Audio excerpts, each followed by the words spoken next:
Hello there, everybody. Welcome back to Star Wars Lads for this week's live Q&A. Hopefully, you're all having a great Tuesday so far. We're going to get into all of the latest news in the world of Star Wars and take your guys' questions and comments, anything you would like to discuss in the chat. So make sure you send us your questions into the chat room tonight.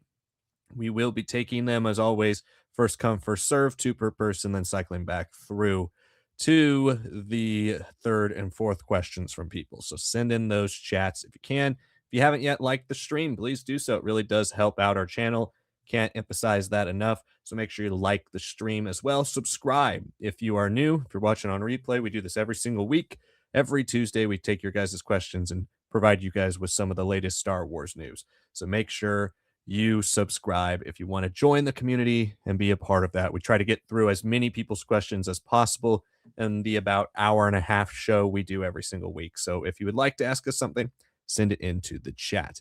We're going to go over the latest pieces of Star Wars news from the week, which weren't many, but the big one and seemingly the most hotly debated one of the week was the Mandalorian and Grogu's Super Bowl trailer slash TV spot. We have been speculating for, I guess, since late September when Mandalorian's first trailer came out, that the second trailer would either be Avatar weekend or Super Bowl. And we kind of got that, but we didn't fully get that. So we're going to talk a little bit about that. We did post a full reaction.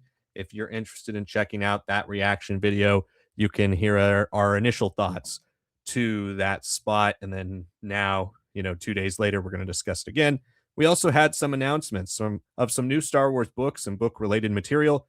We did have the confirmation that The Mandalorian and Grogu is getting a junior novel adaptation, which has been consistent with The Mandalorian originally.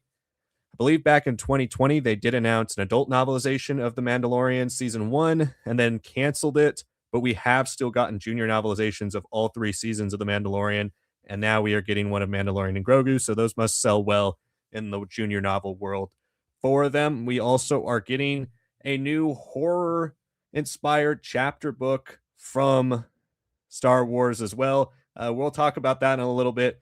Some people are speculating that this is part of this genre initiative that they are beginning this year with the book Eyes Like Stars that comes out in mid-July.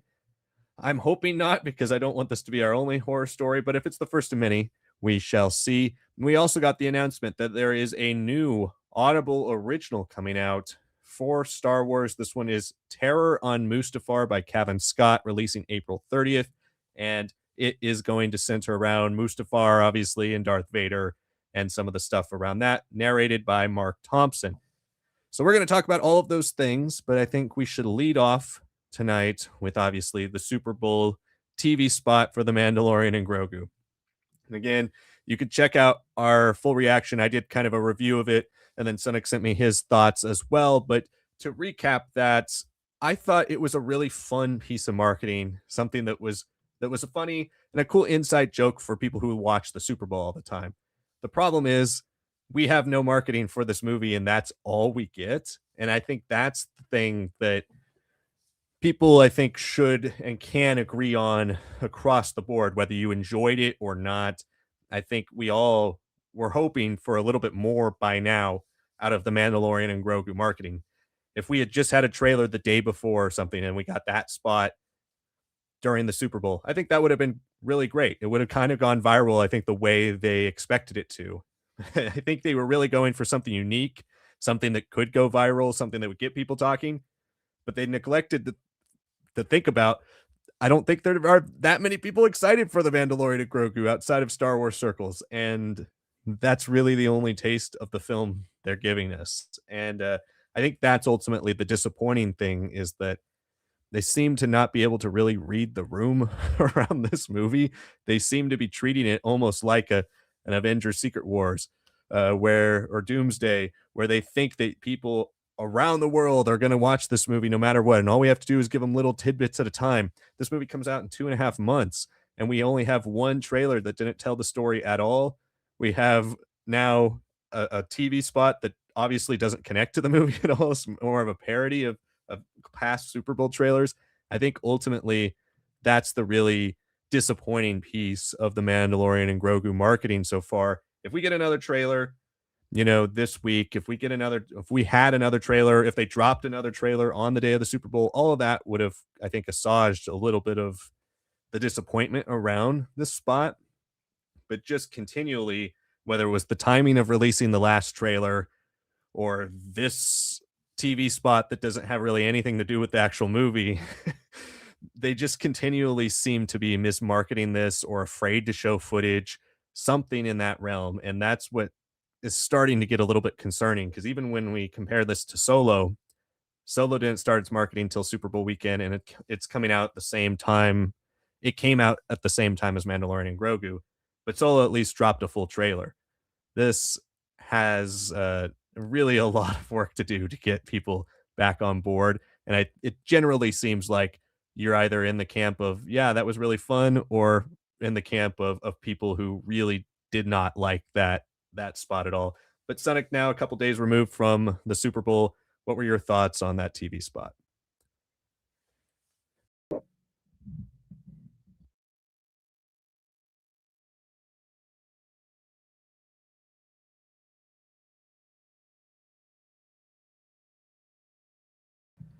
Well, but you lost access to your mic or something. Let us know in the chat what you guys thought of it overall. We can go over some questions, and I'll pass it to Sonic when he's got his mic back up.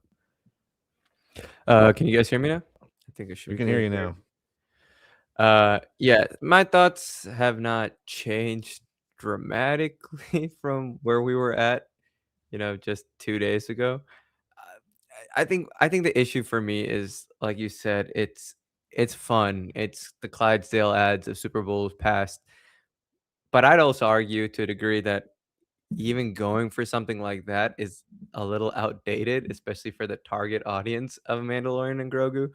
I mean, this film has not had the biggest amount of attention drawn on it, almost intentionally so. I think it's really aimed, like I said, for that smaller scale, mid-budget film vibe where it's gonna come out, they're gonna ramp it up almost like the TV shows, and we're gonna watch it, and they're hoping for somewhere between 350 and 500 million, and anything north of 400, I think is I think from what the reported budget is, that that'd be pretty good. So not anything that I was too, like, annoyed by, but it's more just the fact that you're going for a parody that feels a bit outdated. You're going for something that is so high profile, and yeah, Sam Elliott's fun. I like Sam Elliott, but I mean, Ian, for a lot of people, Sam Elliott is now creeping towards that, like, oh, I haven't really seen or known that guy for a while. I think for the last big audience of his was probably more like the early 2010s when we had stuff like him showing up in Parks and Rec and was still pretty regular in some of like the indie scene and all. So he's also fading out there too. And it's like, well, you're already dealing with a property that has been essentially on a hiatus since 2023, 3 years ago. And instead of saying like, hey, let's come back with a big bang and explain why this is not just a season four kind of squished into a movie of sorts or streamlined for a movie, let's just make a little funny joke and hope everyone's like, "Yep, that's Mandalorian Grogu. I remember them." I think you already achieved that in September with the Jimmy Kimmel teaser around that time, right? And I don't know. For me, I can at least understand it a little bit more now, but for the target audience of kids who are like 4 to 6 and now they're in their early teens, they're just gonna be a little bit baffled, I think, just like I was. And at least while I can take a step away and be like, "Okay, I can see thematically what they're going for," I don't think you're gonna gain back some of these kids that have been waiting to see the return of the Mandalorian, the return of Din Grogu, and you need a big story trailer, you need a big action trailer for that. And I think this still would have worked 100% as intended if it ended with full trailer online now, right? We've seen Dispatch Day, we've seen all these others. We also saw the Adventures of Booth, that Fincher sequel to Tarantino's Once Upon a Time in Hollywood. They did things that don't necessarily scream like trailer, trailer, trailer, but it's like, oh, it gets you talking, or it's, oh, here's the fuller version online. This just feels like, am I supposed to like think about the beer in my hand? Like, is that what you were trying to catch me off guard? Which is fine for the first 2 seconds, but not by the end where, at the end of the day, it's not like Din Djarin's in a cantina all the time, wasting away his life, and Grogu's dragging his father at the pub or something, right? That's has nothing to do with personally, from what I can tell, with the messaging of Star Wars in general, let alone The Mandalorian and the bounty hunter that is Din Djarin. So, not my favorite. Uh, Again, even marketing that teaser trailer as a trailer too still feels confusing to me from back in September instead of relabeling it later or something.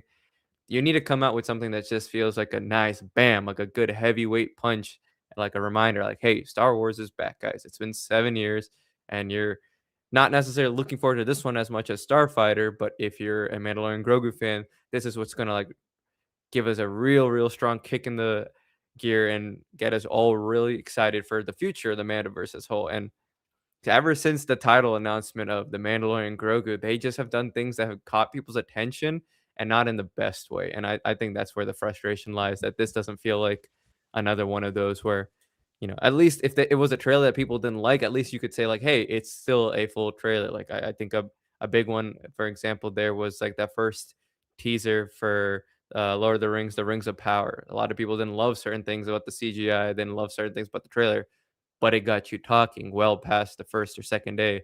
Nobody's really going to talk about this TV spot that doesn't even have even a clip seemingly from the movie. Yeah, I think that's the biggest mistake too, is you could do a spin on Super Bowl history, right? But to not include really anything from the movie in it is baffling, because I think this felt like a generic Star Wars ad. Like, we got the later on in the Super Bowl, we got the 30th anniversary Pokemon trailer. That's kind of what this felt like. Like, it just was like a celebration of Star Wars kind of within the Super Bowl almost. It didn't feel like Mandalorian and Grogu specific, right? Like, I think if you're gonna do some type of parody of famous Super Bowl pasts, do something that's a little bit more specific to the movie. And I think but that's the thing, though, that's the catch, right?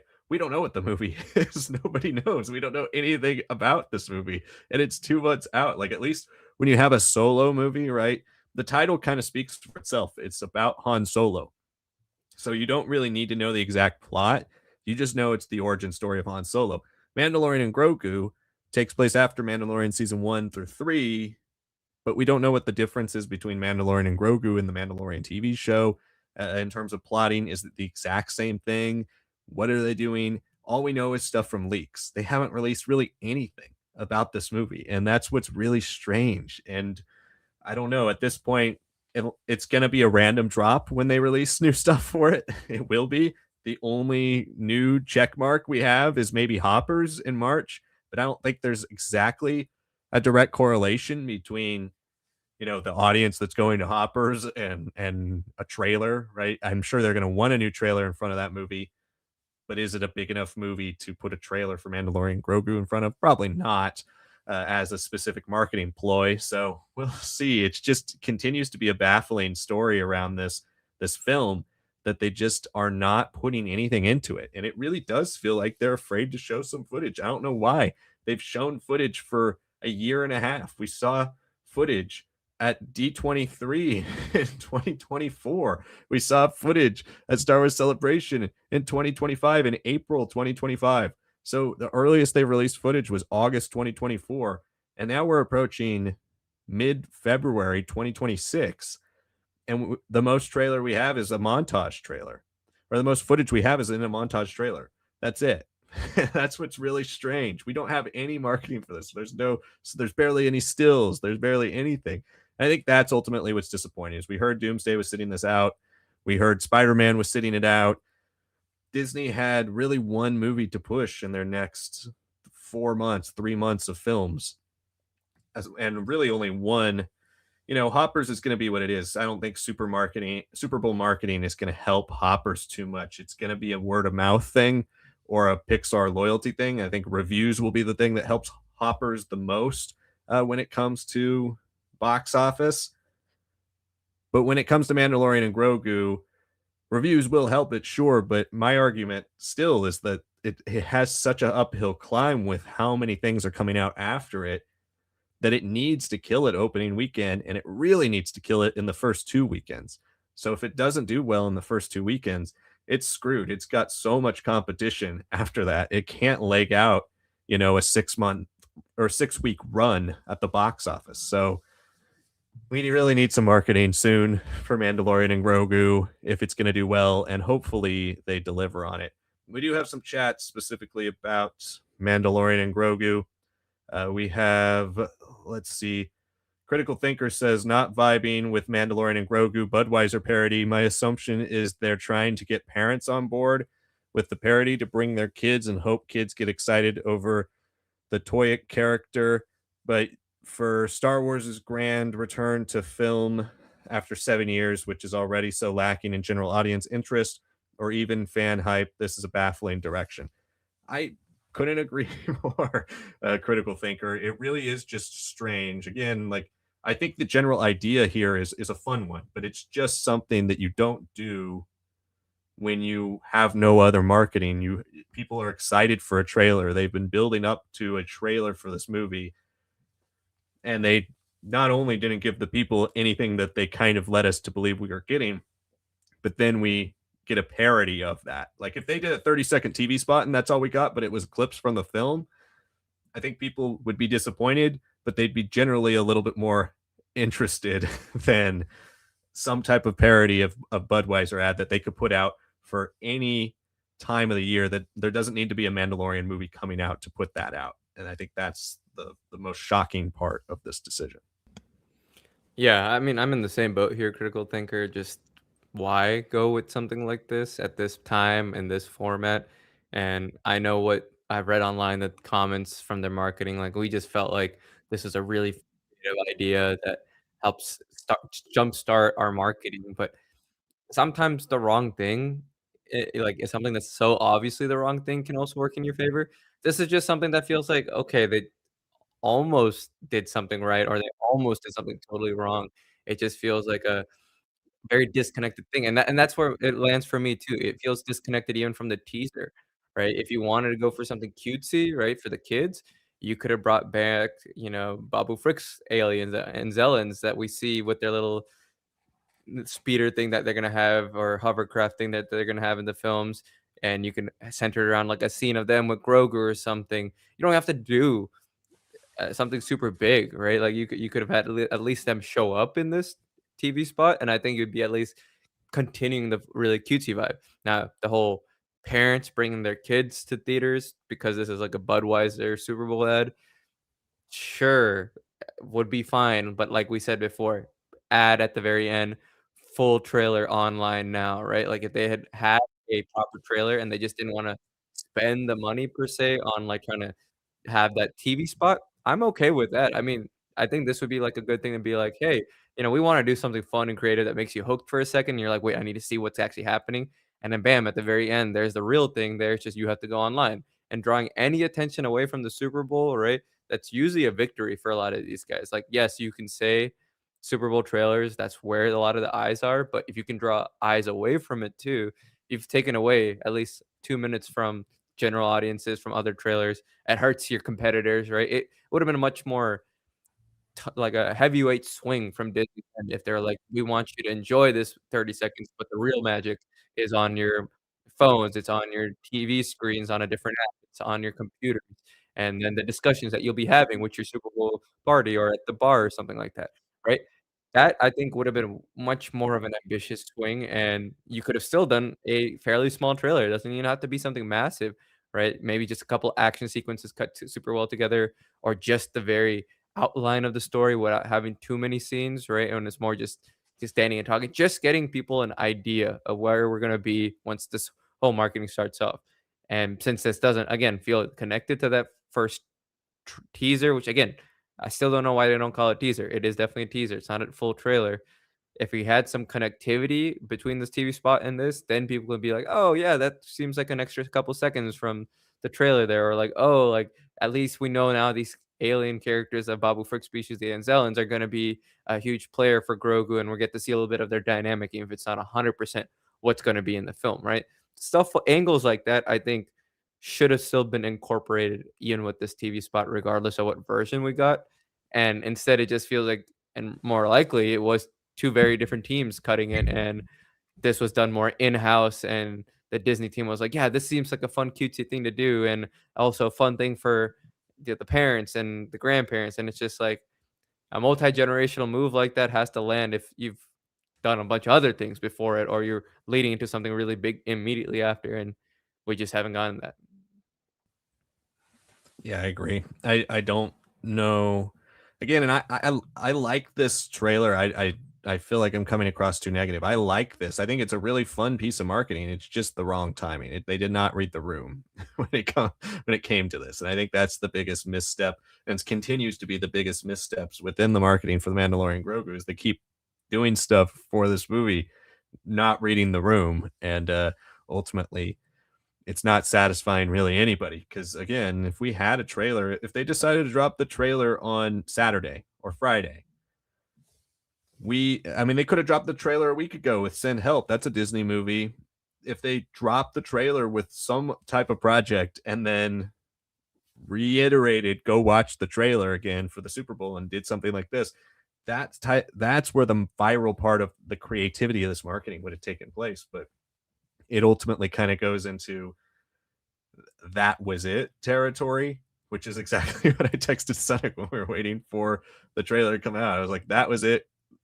I just couldn't believe that would be the only thing they would do with this. We have Papa Boz who says, I'm starting to worry about the story for the Mandalorian movie, that it's so weak that they don't want to show us any of it. I'm starting to worry about that too, honestly. It does the book on Mandalorian for why you shouldn't be excited for it, from, whether you want to call them haters or at least doubters of this film for the last 2 years, has been it's just a long episode of the TV show.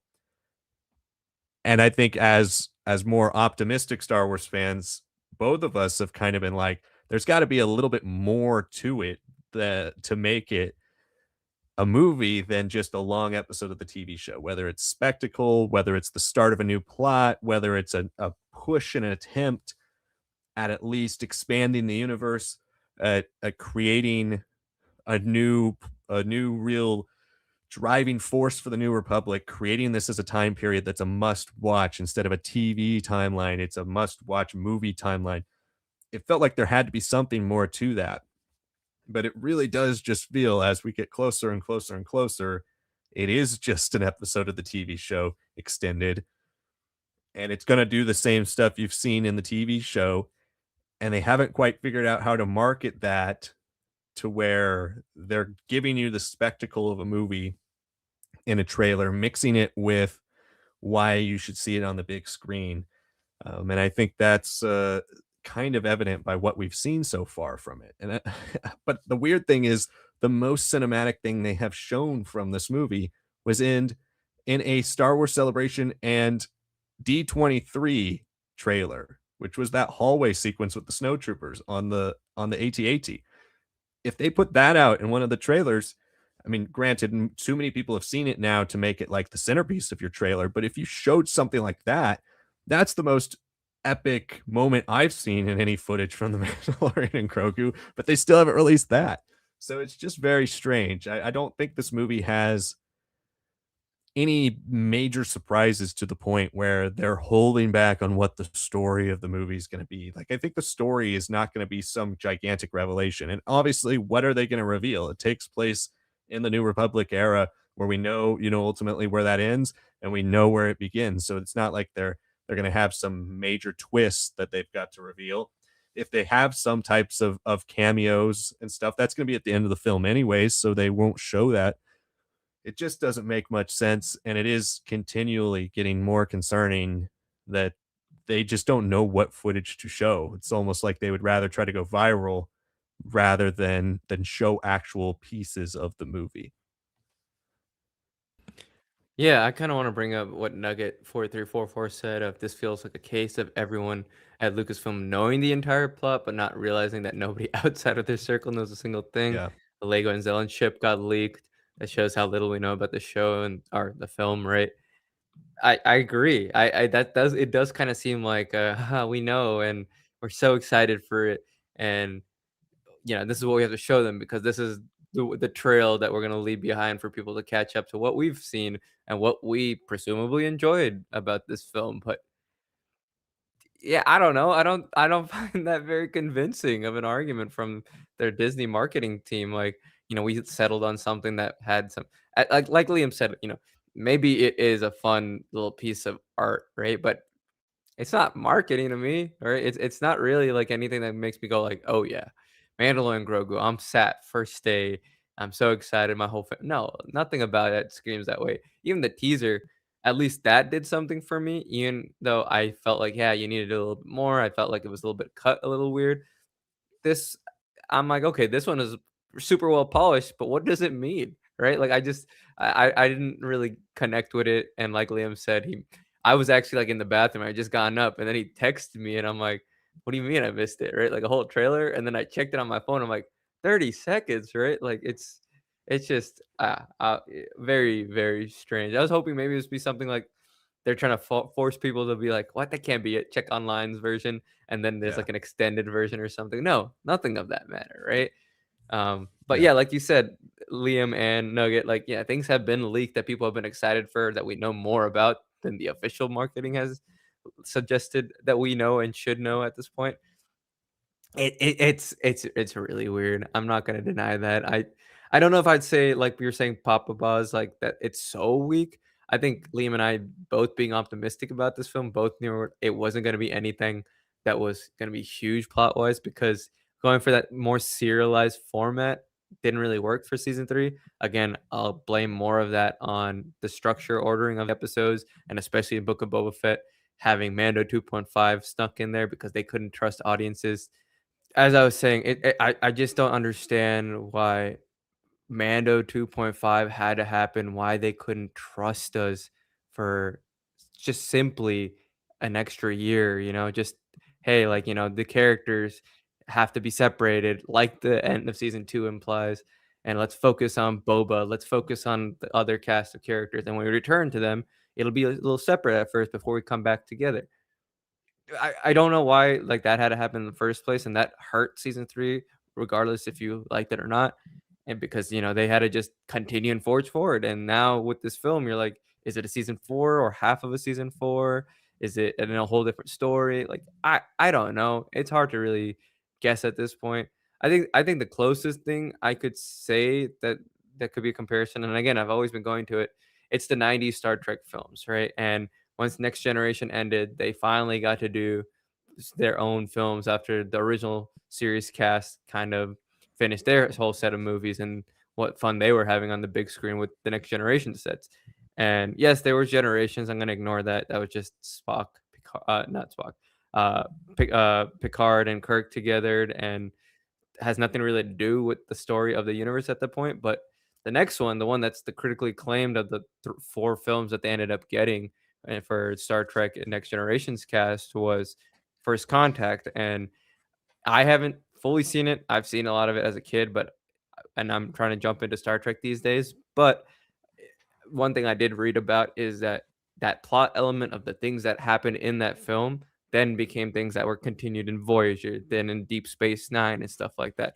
And maybe that's the strategy they're going for in this film, that this is going to be not necessarily something huge, but something huge happens in the film that becomes a plot point for the rest of the Mandoverse film shows, especially with season 2 right after, with us knowing that there's going to be a lot more New Republic on the ground perspective and not just with the defense fleet. So perhaps that's what the way they're going it. Perhaps they're holding off on that because they wanted to be like rapid succession, like as close as possible to the film that we know these big points, and then the movie itself reveals even more, and then the couple months we have are enough to carry us over till whatever date they settle on for Ahsoka season 2. But yeah, I don't know. There's so far nothing really great of an argument for any sort of angle for that to be shaping up or forming.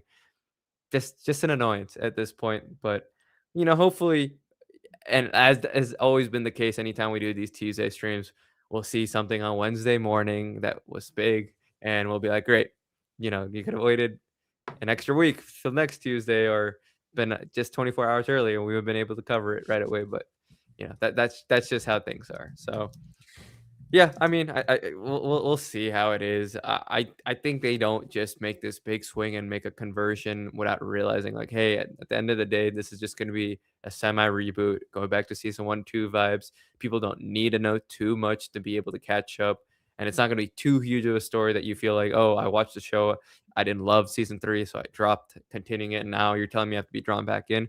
I think they have to be aware of all those factors, and they probably are. It's just that their marketing team clearly isn't on the same page.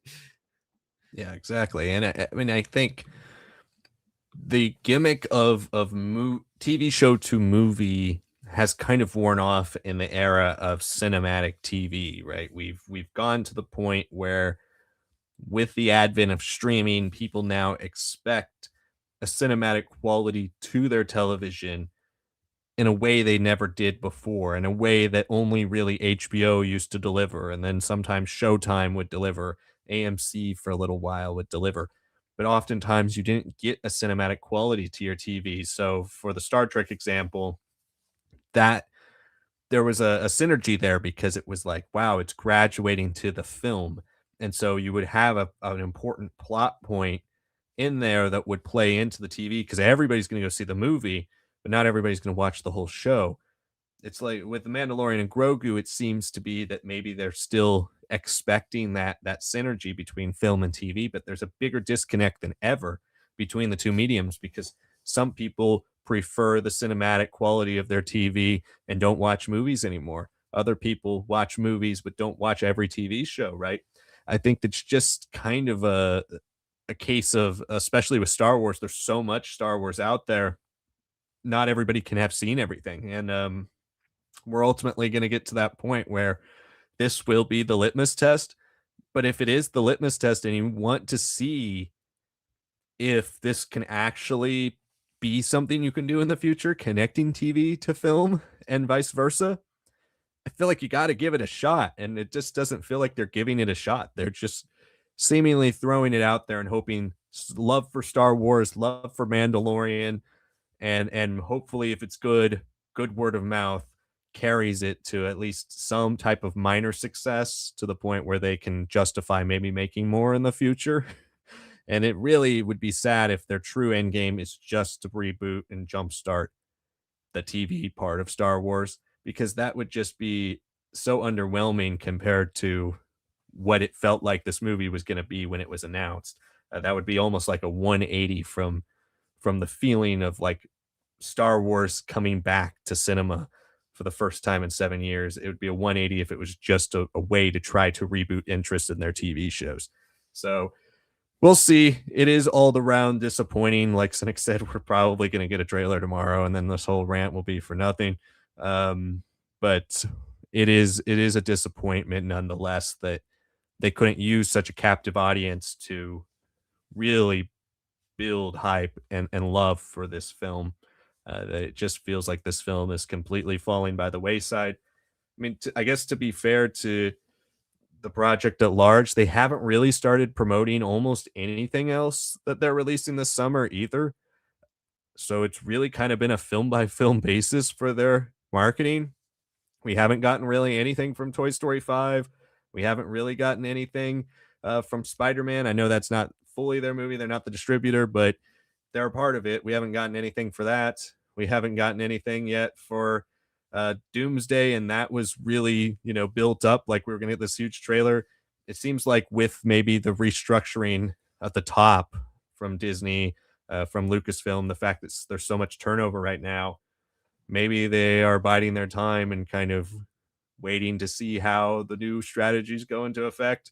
But really, outside of Hoppers, I feel like I haven't seen marketing for anything of theirs. And that's surprising too. Even looking at the release calendar, I pulled it up a few minutes ago. Moana's coming out this summer. I completely forgot that existed. Haven't seen nothing from that. So they are not marketing anything. And that's where it's really strange currently about Disney, where they used to market their movies so far in advance and so overmarket them. And that's one of the reasons why they'd make so much money is you'd constantly see stuff for their movies everywhere. But I feel like outside of Hoppers, I have not seen really anything for any of their movies besides the same Mandalorian trailer that's been out for almost 6 months now. So we shall see where this goes, but let us know in the chat or the comments what you guys thought of this whole thing, this whole saga with the Mandalorian trailer, and with just in large, when do you think we are going to actually get a trailer? It probably will be a random Wednesday in the at the end of February or in March. Could it be the week of Hoppers? Maybe. We'll see, but let us know what you guys think in the chat or in the comments if you're watching on replay. Let's go back to the top and take a few questions before we move on to our second story of the night. Starting with Critical Thinker, who says, what non big two comic books would you recommend besides the commonly mentioned ones like Why the Last Man, Invincible, Saga, looking for some cool new comics to read? That's a good question. I will turn to my shelves here. Off the top of my head, I immediately went Sin City, which isn't perfect all the way through, but I really love the first 4 or 5 volumes of that series. And the Big Damn Sin City book is an awesome collection. So if you're into physical, collections of comics, that's a really, really cool one. If you want to continue in the crime genre, Brubaker and Phillips' Criminal is an excellent series. Definitely recommend that, as well as Sleeper. Sleeper used to be a little harder to find. I'm not sure if it's gotten a little easier, but that was a little difficult to find back in the day. If you want superhero, Ninja Turtles. There's a lot of great Ninja Turtles stories. Even the OG stuff is really fun. Reading it in black and white, super different. Seeing how the series evolved. I believe the early stuff with Eastman and Laird is really fun, but it's darker, so it's kind of a different vibe. The TV show in the 90s and the movies kind of changed the vibe a little bit and made it, what you know Ninja Turtles as today.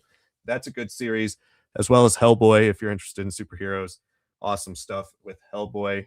I have a few other ones that are like, very common picks from a lot of people, but so you might have already read them. But obviously, V for Vendetta, From Hell, anything Alan Moore. Let's see what else. I read Black Hole. I liked Black Hole, but I didn't love it as much as everybody else does. Let's see. Also, are you interested in manga? Because I have a lot of manga recommendations as well, but to some people, those aren't comics. So, not sure if you're interested in that. And obviously, I know you're probably excluding Star Wars as well from your want of recommendations. I'm trying to think. I feel like I've read a couple other ones that I really love that I can't see on my shelf right now. So I'm going to try to think about it while I pass it over to Sonic. But yeah, I mean, out of the ones you referenced already, Saga and Why the Last Man, I absolutely love as well.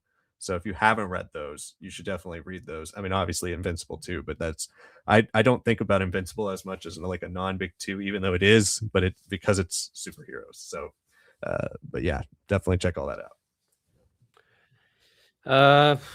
I'm not really the big comic guy here. Maybe more the Star Wars comic spot guy lately, but I could say Mouse. I think we've talked about this Yeah. before. That's a good one. And Hellboy. We can get into those as well. Paper Girls. That one's had like a failed TV show on Amazon, unfortunately, after only one season. But conceptually, it is a pretty cool thing about like time travelers in a war, and then these girls that kind of get caught up in between them. Um, yeah, I mean, I'd recommend that as something different. Uh, I don't know. I mean, I could always throw more of the old school stuff like Tintin. I love all the Tintins and Asterix. That the Adventures of Asterix. Those are really good. Calvin and Hobbes. But then we start entering more of stuff that's probably closer to comic strip territory as opposed to comic book territory. Yeah, Mouse is a great one. That's the one I was trying to think of when I was when I was thinking like in my head I was thinking something else with Watchmen. Always like what are the two that everybody always recommends?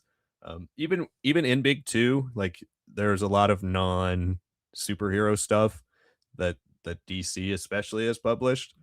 So I would recommend if you haven't read Sandman, it's I mean some people say it's superhero, but it's not really. It's basically horror. That is awesome. So I love Sandman. and Bone, going into that kind of like comic book or comic strip style. It's more of a comedy series, but Bone is really, really fun. I really loved Bone. And also, I mean, in that same vein, too, like going back to some of the old Disney stuff, too, like the Scrooge McDuck stuff, Life and Times of Scrooge McDuck, Donald Duck. A lot of that stuff is really funny and it still holds up. So check some of that out as well. But yeah, I think if we're including Vertigo, if we're not including Vertigo, then it's a lot harder to come up with stuff. If we're including Vertigo, I think there's a lot of other recommendations I have as well. But yeah, hopefully that gives you a handful of things to check out that you haven't already. Critical Thinker's next question is politically, what do you guys want the post Rise of Skywalker galaxy to look like? Yeah, that's an interesting question. I mean, as we broach Starfighter, that's going to be one of the things we're going to have to figure out. And I don't necessarily anticipate Starfighter going into it very much outside of maybe the opening text that's like, this is what happened here and this is what happened there. And now the galaxy is in disarray. But I do kind of want to see a galaxy that's finding a way to rebuild, a galaxy that's like in the vein of Legends when we had the initial New Republic era, but a little less established, obviously, with the governments. Like, I would love to see different parts of the galaxy divided with different factions instead of one, majority government kind of controlling everything. I would love to see how the New Republic or whatever they're calling it at this time, the First Order remnants, even Imperial remnants, uh, crime controlled planets. I want to see all these different factions kind of have their stay in a galaxy that's completely fractured. That would be to me the most interesting thing you could do politically because we've already seen, the transfer of power between governments. We've seen, a government that stood for thousands of years turn into a new government. We've seen so many different things in Star Wars that I think the most interesting thing to see in this type of project would be almost a Wild West of just completely disassociated groups that are all vying for some type of stability and some type of control.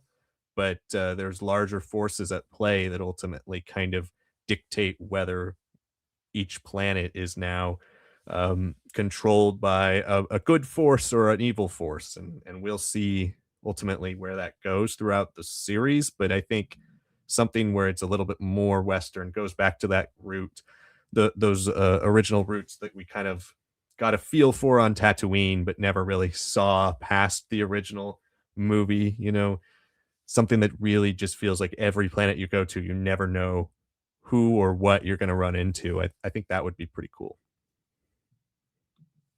Yeah, I've absolutely advocated for this being the start, really, of whatever comes next, and whatever does become settled in should be almost dictated by these movies, by all this other multimedia and the characters that we follow or the groups that kind of come out of it, and some of the new interesting ones or some of the old ones that get a second chance, right?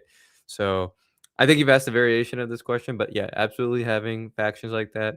I think it'd be fun to see the Jedi kind of as their own self-policing unit instead of being tied into the Senate, which caused so many problems.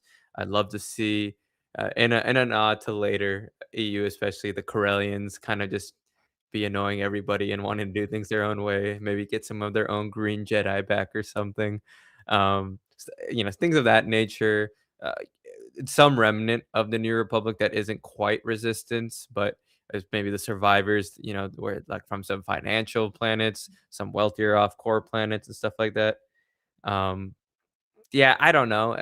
I want things to be outlandish in a way like that. Everybody is scrapping and everybody's making almost these paradoxical relationships and dynamics with each other because that's just what you have to do, right? And I'd love to see Starfighter have a scene where like they just jump out of hyperspace. They're like, "Whoa, here's a huge pirate part of the galaxy fighting off, this Imperial side or proto-Imperial," and then in another place it's, "Oh, here's the a bounty hunter guild versus the Jedi," like just things that feel so out there, but then have a chance to be completely blank pages. That the only things that we have are some of the tropes and expectations, and then when we actually get to spend time with those characters associated with those groups and all, you're like, oh no, nothing is the same. Everybody's kind of mixed. Everyone's kind of turned upside down, right? And how do you navigate your way out of it? What new friendships, what new allies, what new enemies come out of that?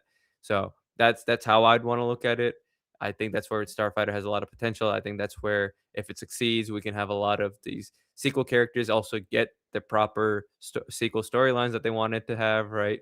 Like Finn being a stormtrooper rebellion leader, right? We've kind of quasi had that adapted in the very bare sense, but having him now be more established as like a more militant Jedi who's helping free all these First Order remnants and maybe fighting off the Final Order crazies that are still trying to use Sith magic and stuff like that. Like, positions like that, you'd have General uh, Poe Dameron and what he's trying to do with the New Republic, maybe the different allyships that he's trying to do with his days as a spice runner, with his things that he's done with Black Squadron, and then whatever Rey's doing, who she gathered, what is she in contact with Grogu?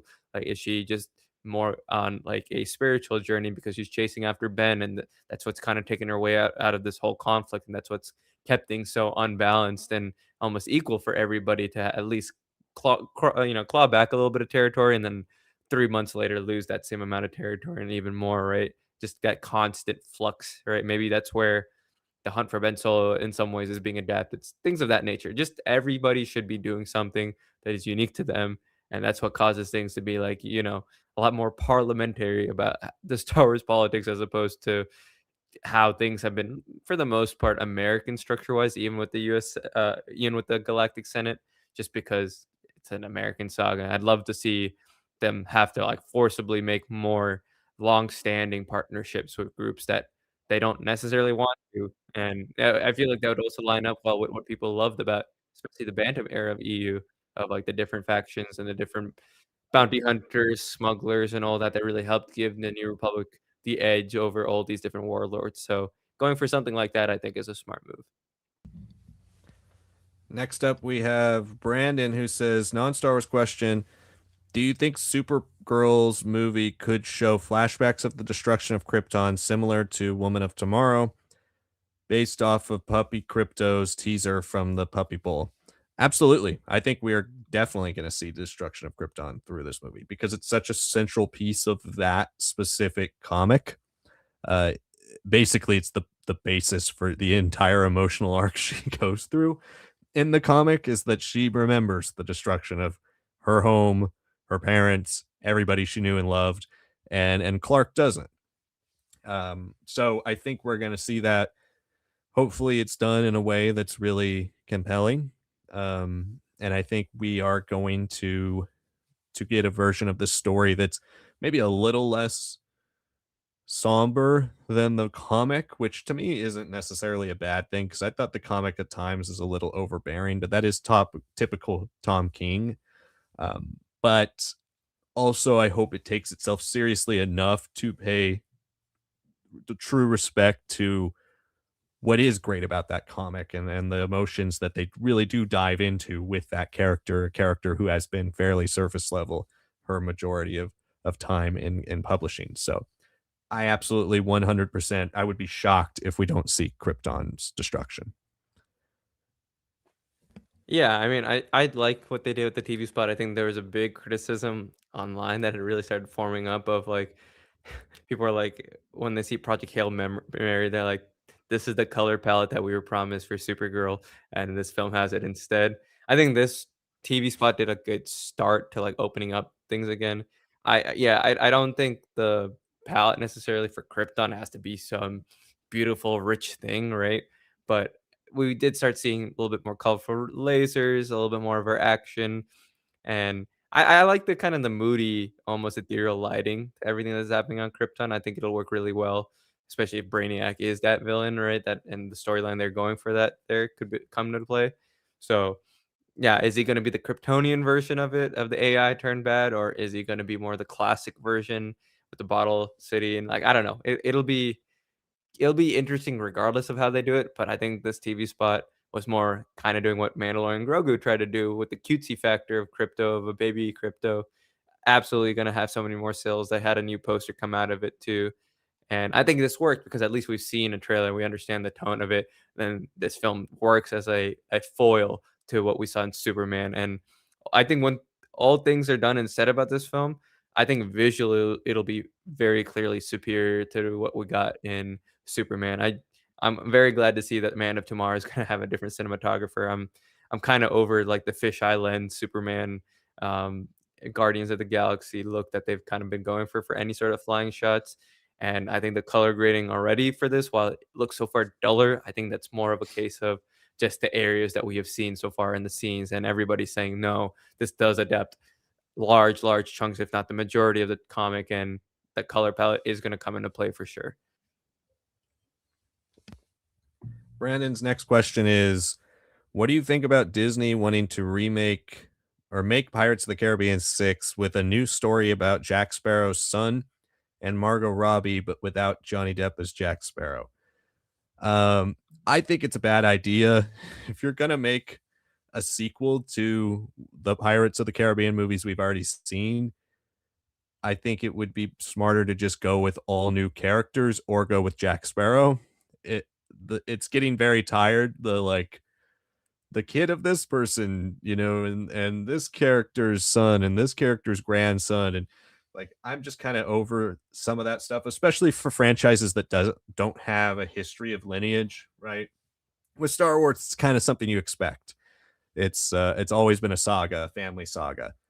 With Pirates of the Caribbean, it's not something I need. Plus, who did Jack have a child with? And I don't, yeah, I just don't need any of that. I don't need a reference constantly to Jack Sparrow without having Jack Sparrow. So personally, I would rather have, if we're gonna get more Pirates of the Caribbean, I'd rather have kind of a full reboot slash sequel that's just completely different and goes back to a little bit more grounded version. Especially the last two movies got crazy, and even though I enjoyed them in like a Fast and Furious way, they were just ridiculous. They they were so over the top. CGI fest just lost the spirit of what the first three especially did. I know that the third one definitely got over the top too, but the first one is has fantasy to it, but it's still got the pirate aspect. They felt like they lost a lot of the pirate aspect as it went on. It's just like kind of an Indiana Jones mixed with Fast and Furious mixed with pirate aesthetics in the last couple. So I would love to either see them do a full reboot, and it could be in the same universe, but with new characters that's a little bit more back to the pirate isms and like actually telling a pirate story rather than kind of an Indiana Jones like mystery story, or do another movie with Jack Sparrow and also do kind of that same thing, a little bit more stripped down, a little bit more grounded, a little less crazy Fast and Furious version of the franchise. But I don't think it's worth doing the kid of Jack Sparrow. That's just going to continue to remind the audience that we're missing literally the face and kind of the only reason this franchise has maintained its longevity, and that is Johnny Depp's Jack Sparrow. I mean, at the end of the day, regardless of how his case has gone, he is controversial. He has not had the best reputation, even on films that he was working on before. I believe was it Pirates 3 or 4, he supposedly was getting fully all his lines through an earpiece or something. That was a big rumor.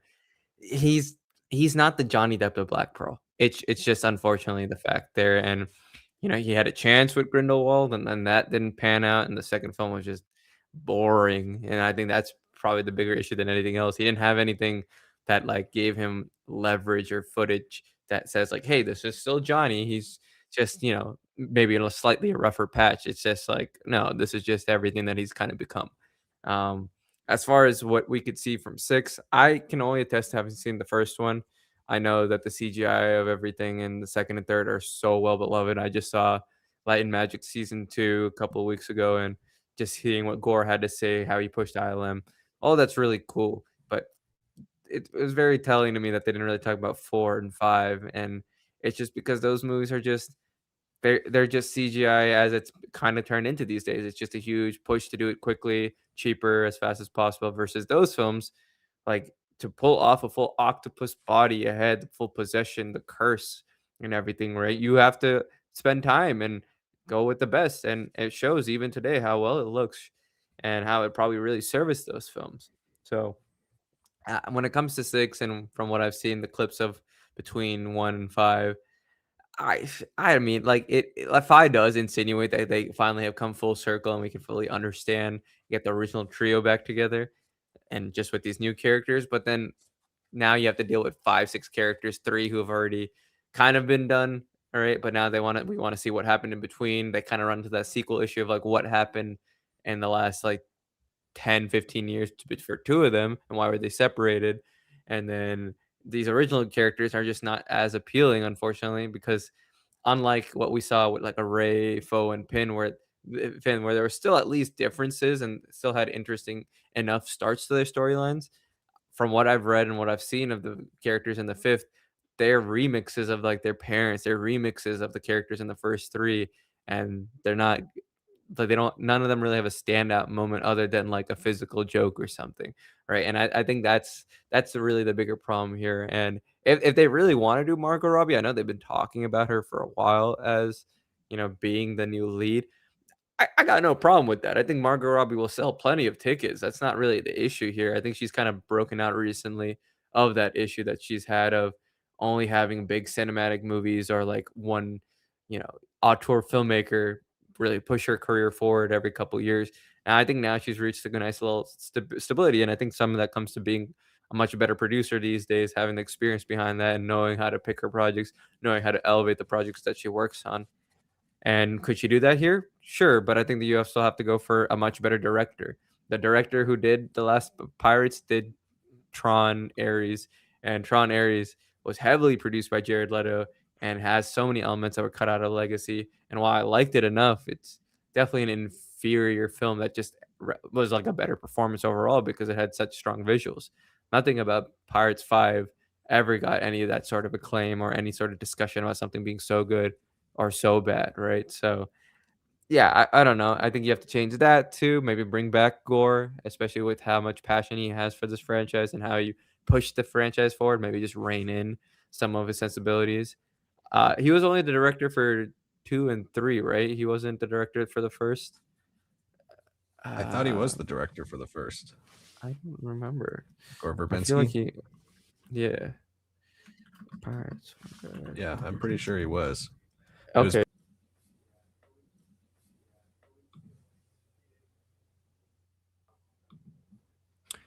Sorry, internet drop there again, guys. Yeah, so Gore was the director for the original trilogy, and he has been pretty clear that he didn't want it to be continued from a lot of his recent interviews. So, letting them take ownership again of the franchise, I think would be a decent move as well. Bring back as many of the original elements, and then you can let Johnny Depp cameo as Jack Sparrow at some point, right? Like, yeah, I don't know. I think Brandon, I think you say it in good faith about like what is Pirates of the Caribbean without Johnny Depp. I think you have to look at the Curse of the Black Pearl. He wasn't necessarily the star shining figure. He was the funny character, the one that would change things on a dime, but he was contained as a character. A big problem about Pirates as a franchise is that after you get rid of Keira Knightley and Orlando Bloom, you've just let Johnny Depp and Jack Sparrow take the full ownership of everything.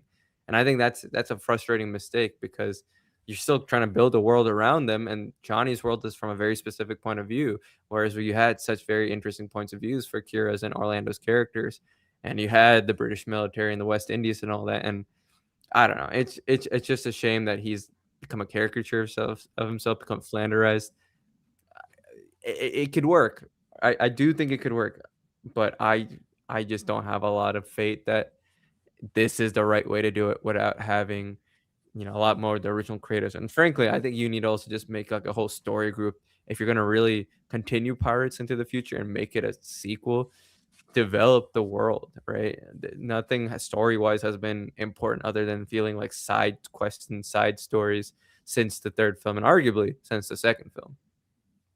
Yeah, the first three had real fantasy to them. They like built a world, they developed characters, they developed factions, they developed uh lore within it, prophecies, all that type of stuff, right? The fourth and fifth ones were standalone. Let's think of a famous pirate or some type of famous artifact and do an adventure movie about how do we discover that. I think it completely missed the mark on what those movies are, why people love the first three. And so to me, Jack Sparrow, like you said, he didn't start out as the main character, but they have forced him into being the face of the franchise. And he is the most beloved piece of the franchise. So I really don't think you can do this aesthetic, this type of Pirates of the Caribbean movie without Jack Sparrow. Whether he's controversial or not, you have to have him. But I think what the fifth movie proved is that he alone doesn't sell tickets anymore. And that was in a golden age kind of box office for Disney. Jack Sparrow alone doesn't sell tickets. You got to make a good movie and you got to make a movie that generally people are interested in seeing.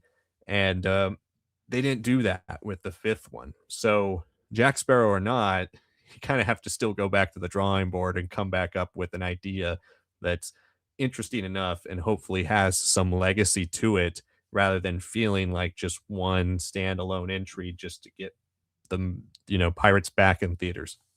Pirates will always be popular both for that original trilogy but especially because of the ride.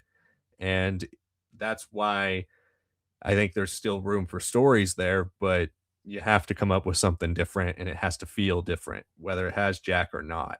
And if it does have Jack and you are going in a really different tone, then you probably do need to make him a co-lead or a secondary character again.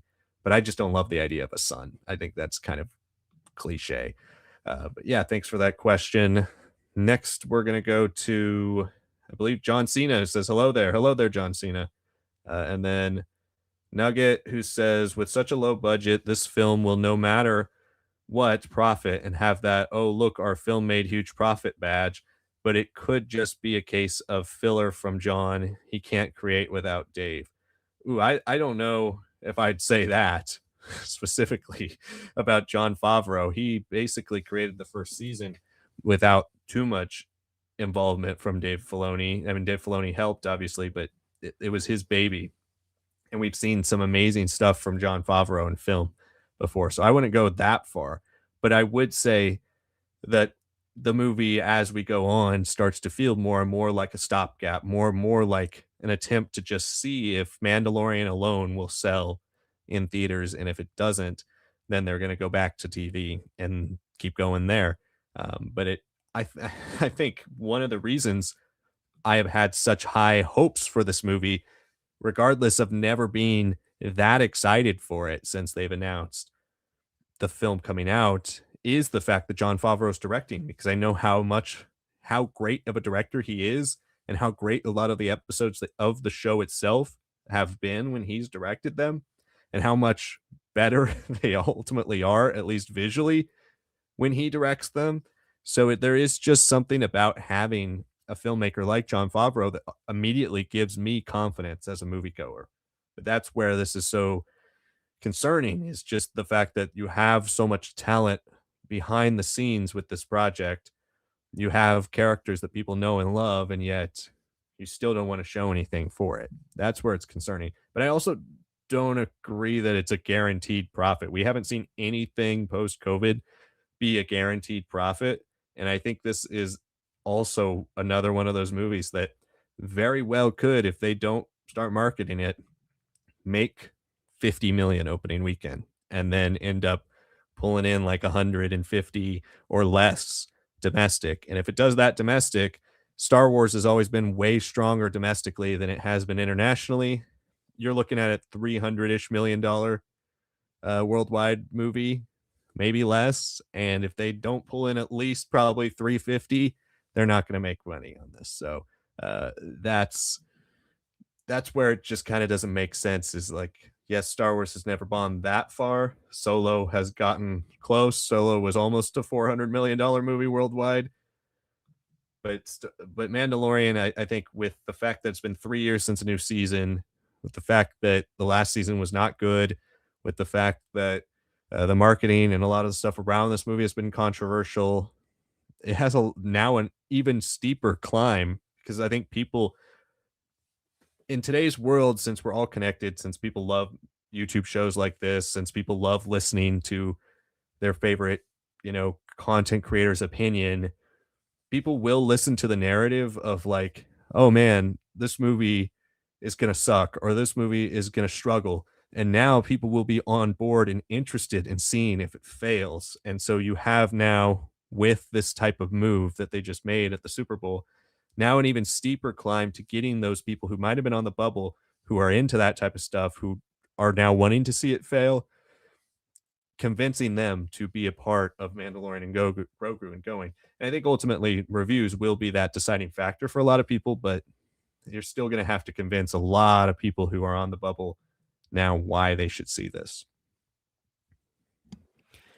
Yeah, I mean, to go through each point, film will profit no matter what. Again, like Liam said, not a guarantee post COVID, especially not for any Disney major franchise, right? We've seen Eternals get bad reviews and fail by even COVID standards, right? And that was something that you have a huge Oscar winning, fresh off an Oscar winning director attached to it with an all-star cast. And yeah, I know the Eternals are just a weird concept in general. They're kind of like the new gods of DC, but still, it just didn't work out for them. And yeah, I mean, some of it comes down to planning, right? Like this is a thing where all the franchises under Disney seemingly have kind of not crashed and burned, but have really stumbled, and they keep on stumbling every time they get a little bit of momentum.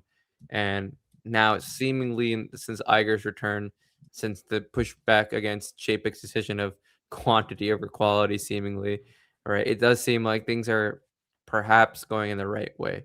And we're seeing that more immediately for the MCU because they are making more of a direct change to shows being shows and not being essential to the movie storylines, which, I personally am going to miss a little bit of that, but I think that is for the best and lets us focus on more character oriented characters that are very much about their drama, about that small minutia and how it affects them, like Daredevil.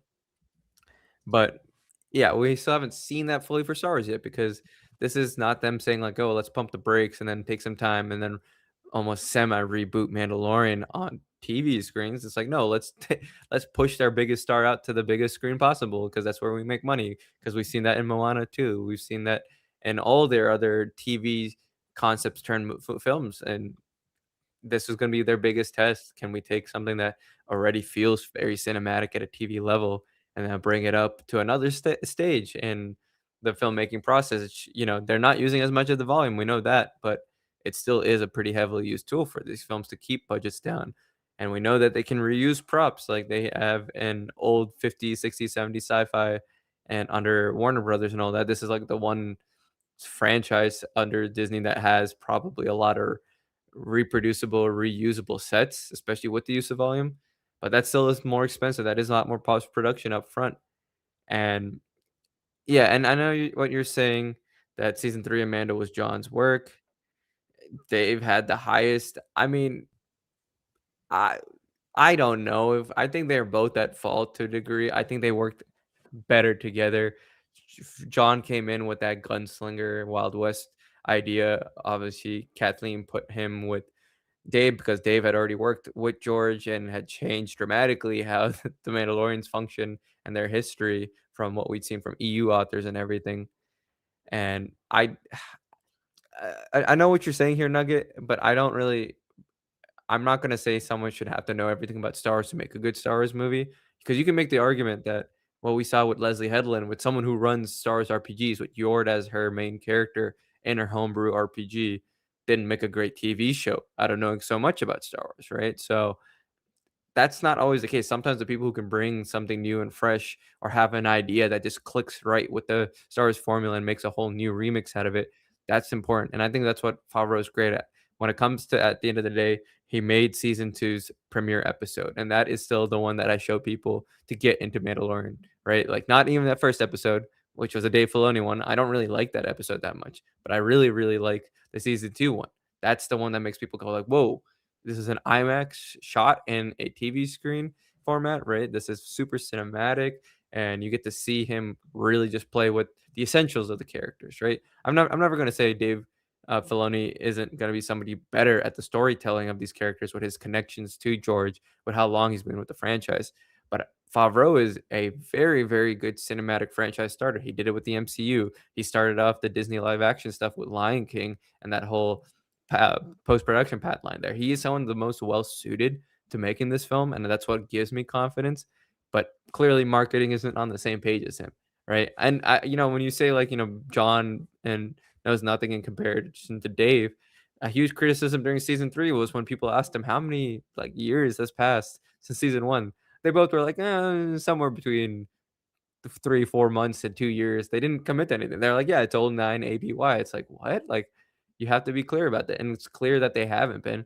And maybe this film is what they're finally, with a semi-reboot, addressing some of those criticisms, trying to actually lay out a proper roadmap for everything that's gonna happen in the rest of the Mandoverse, even if Filoni's film, the conclusion is on the back burner right now, because they need to see how this does well. So I'm not too worried about direction from it. Not at all. I think that'll be fine. I do think he's much better with Filoni when it comes to story. I think they both struggled without the strengths of each other. I don't think Filoni is a great director per se, and we could see that in some of his episodes in Ahsoka. That's where I think a Favreau would have staged much better and made a lot of things more dynamic in those final two episodes.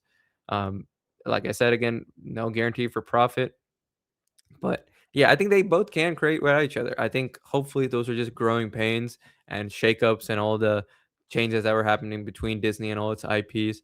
And now that we have them more established in their lanes and what's going to come next, we get to let Favreau just deal with something that's around 2 hours instead of a whole season, right? Maybe he gets to really blend what's been created, right, between the characters that we see in the season three vibe of the storytelling there, but with the season one and two gunslinger action episode of the week vibe, right? And I think he'll nail that. The question is, will this be a story that feels worthwhile to connect and feed into every other live action show that still will be out there, all the other multimedia? Will this be something that can spawn its own continuation, or is this just a big screen reboot for what's eventually just going to be another season four of the show? And that's where I more so agree with Sonic as well. Nugget is just I think John Favreau has not proven ever to not be a good director. And when we're talking about film, whether the script is great or not, you can elevate it with a great director. It's harder to elevate a mediocre script with a TV show that's 8 episodes because you're going to find holes in that, especially when you have different directors handling each episode. The pacing's different, all of those types of things. But he can make a compelling, exciting movie.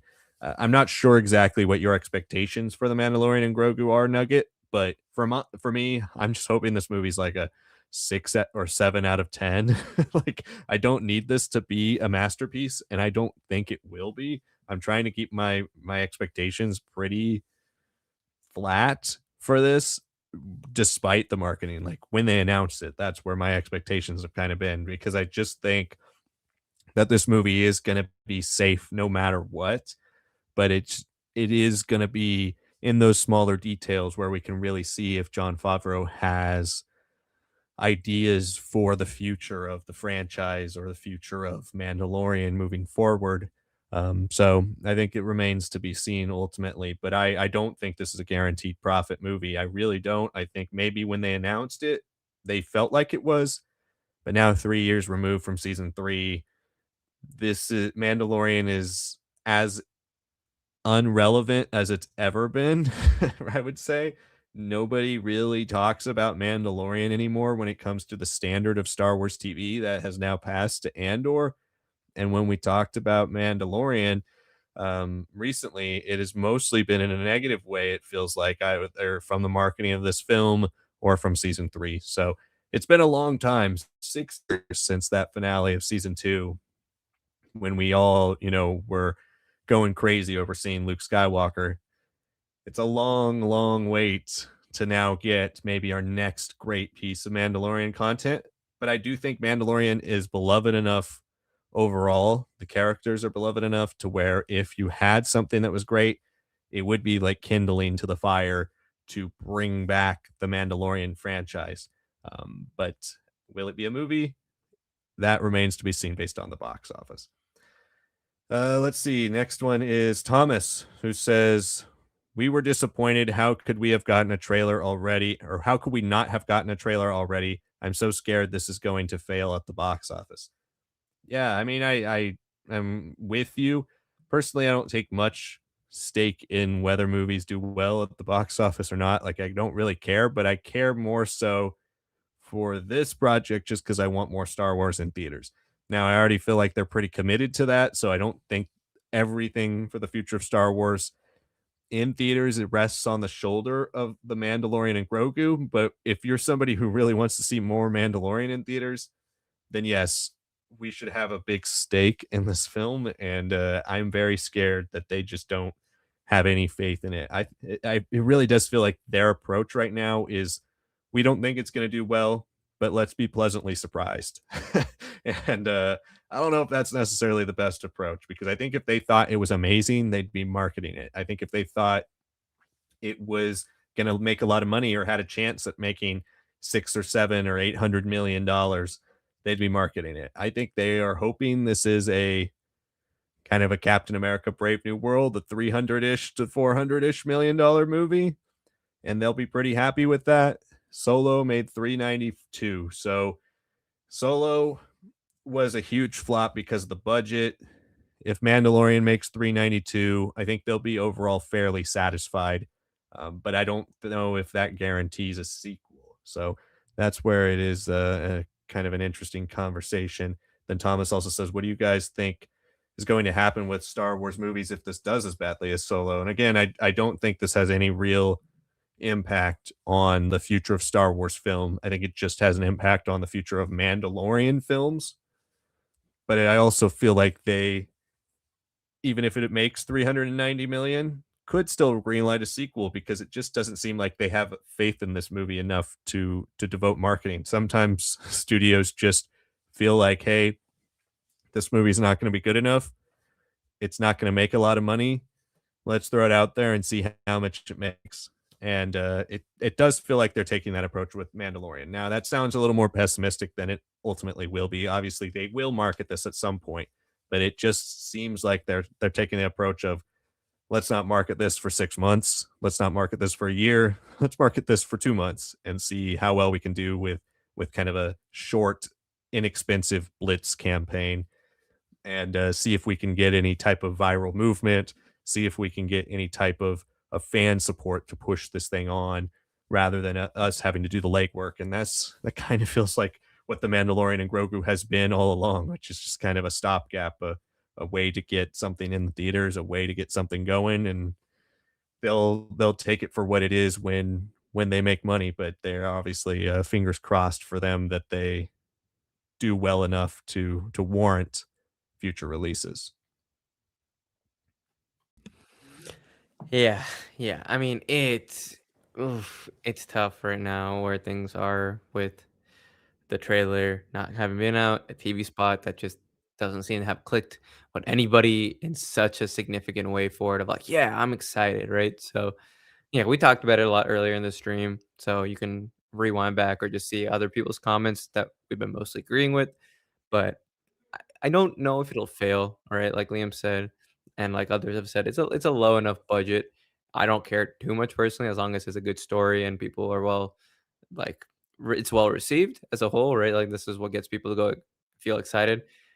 Mandalorian and Grogu also have this weird thing where it's like, yes, the sequel trilogy had very much like The Hobbits, where it was like movie after movie, they kept on losing money and losing audience share, but Mandalorian Grogu's got this weird thing where it's like it's not like having the same issues as the sequels where it definitely expanded its audience all around the world from where it was in the prequels, and that expanded its audience where it was from this original trilogy, but streaming is everywhere. So there's audiences like that are in India, that are in Southeast Asia and Africa and all that that never got into Star Wars, but this is their Star Wars for them. So I wouldn't be surprised if we find some very interesting and surprising markets that do well. It's just they're not the big hitters that you also want to do well. So they might be able to make up for some issues that happen. You know, if Europe's not very receptive to it, or maybe Mexico is not a big hub like it has been for a lot of more recent animated and fantasy like films, right? It'll be a very interesting box office performance to follow, anyways. I do think that personally we can cross over 400. I was feeling very confident about 500 until this TV spot, and I was hoping if the trailer came out, then things would have been like moving. We'd be talking. We'd probably have way more people excited and get breaking down their thoughts and our trailer reaction and in this live as well. But That's not the case. Hopefully, it'll come soon, and we can get past this whole like when will they, how will they, what's going on. But I mean, another big thing to really take into consideration and the factor is just, frankly, we know that Disney has laid off so much of its marketing teams, right? So it's not like marketing's gone. It's just they're asked to do a lot more with a lot less. And it's not that they can't do that, but once you're losing these big, big heads that have been around in the companies for 20, 30 years, that Disney style marketing is gone. Now it feels almost so similar to everybody else, right? There's nothing special about the Disney marketing anymore. And it's not just a money factor, it's just how it felt. And I think that's really starting to affect stuff. And I think that's another byproduct of the streaming era, just making things feel so weird and you're just trying to dominate a space for 2 weeks. Hopefully, we're going to find a new balance again, more long running shows, having a very specific audience where you're not just trying to be like, I'm trying to steal a movie audience. I'm trying to really keep a TV audience for a long time. I think we're finding a new balance again. It'll be a lot closer. Every single time TV looks like it's threatening, even in the 60s when it looked like it's threatening away from movies, it didn't happen, right? And this is the same thing here.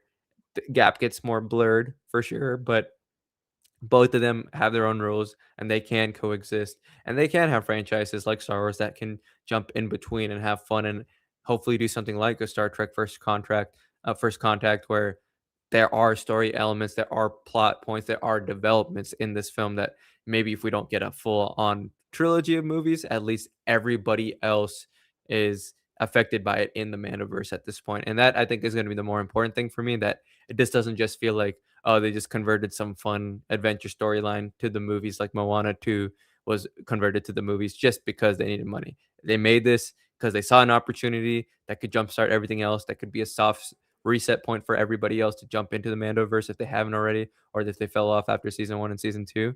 And if they do that right, I think it's a success. If they don't do that, then yeah, it'll be weird, and we just have to focus on Starfighter and hope that the TV shows do well enough as arguably the only live action show moving forward. Let's talk about our second story here, and then we'll come back to the last few questions you guys have before we round out the stream tonight, because I do want to talk about some of these new announcements.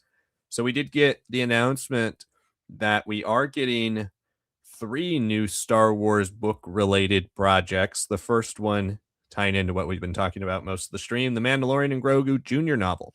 We are going to get that is going on sale November 17th, 2026, and it will be the tie-in to the film. Like I said at the beginning of the stream, this is consistent with what they've done for the Mandalorian seasons, where they haven't done any type of adult novelizations for them. In fact, they canceled the original plans for the adult novelization, but they have done kids novelizations of those seasons. So this is consistent with that. They also did announce subtly a new Star Wars middle grade novel written by Kirsten White. Kirsten White is the author of Padawan, that book about Obi-Wan Kenobi when he was young. It's a YA book. This one is going to be a horror book, they say, and it's coming out September 1st, 2026. The rumor is that it is going to be part of the new Star Wars genre-based initiative. They did say they were working on horror when they announced that. As a horror fan, as somebody who's been really holding out hope for more great horror Star Wars stories, this unfortunately doesn't really excite me. I didn't want it to be a middle grade book, so hopefully this isn't the only horror thing we're getting. If it is the only horror thing we're getting, then now I have officially lost pretty much all interest in this genre initiative because I do not care about Eyes Like Stars. I'm hoping it pleasantly is a surprise, but I could care less about Star Wars romance. So horror is the thing that's been keeping me going with this initiative. And if it's a middle grade book, not that it can't be a great middle grade book, but if it's a middle grade book, I think that is very disappointing ultimately.